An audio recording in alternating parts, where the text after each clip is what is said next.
আসসালামু আলাইকুম সকলকে। আমার জব সলিউশন ভিডিওর তৃতীয় পাঠে আপনাদের সকলকে স্বাগত।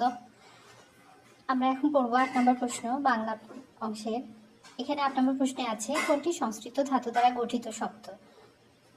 এখন আমরা যদি দেখি যে সংস্কৃত ধাতু কোনগুলো, বাংলা ভাষায় যেসব তৎসম ক্রিয়াপদের ধাতু প্রচলিত রয়েছে তাদেরকেই সংস্কৃত ধাতু বলে। অর্থাৎ যে সকল ক্রিয়াপদ তৎসম ধাতু প্রচলিত আছে, তাহলে সেই হিসেবে আমরা পেতে পারি প্রশ্নের উত্তর ক। আসলে এই জিনিসটা হচ্ছে সংস্কৃত ধাতুগুলো মুখস্থের বিষয়।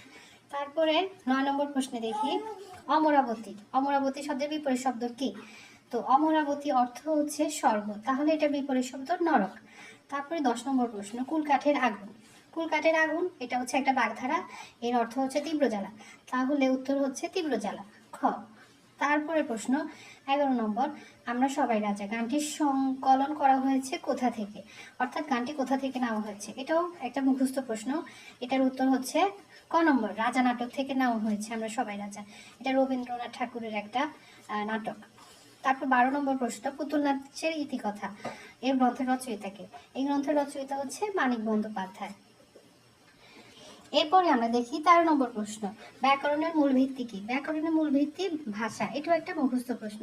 ১৪ নম্বর নিচের কোনটি ভূ শব্দ? ভূ শব্দ এখানে ব্রহ্ম। ব্রহ্ম বলতে আসলে শুদ্ধ শব্দটা ব্রহ্ম, কিন্তু ক্ষীয় দেওয়াতে এটা একটা ভূ শব্দ। এরপরে ১৫ নম্বর প্রশ্ন দেখি সমাস বা ব্যাকরণে কোন অংশে আলোচিত হয়? আমরা জানি সমাস ব্যাকরণের রূপ তত্ত্বে আলোচিত হয়, এটা একটা মুখস্থ প্রশ্ন। এরপরে ১৬ নম্বর প্রশ্ন আমরা দেখি যে কোনটি পদার্থক বিভক্তির উদাহরণ।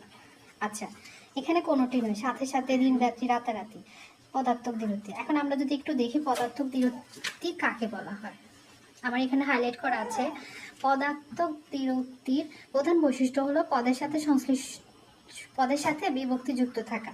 তো আমরা যদি অপশনগুলো দেখি, এখানে ক নম্বরেও কোনো বিভক্তি নেই, গতেও নেই, খতেও নেই, তাহলে কোনোটি নয় হবে উত্তর। এরপর আমরা ১৭ নম্বর প্রশ্নটা দেখি। ১৭ নম্বরে আছে ডাক্তার ডাকো। বাক্যটিতে ডাক্তার কোন কারকে কোন বিভক্তি? আচ্ছা, কর্মে শূন্য।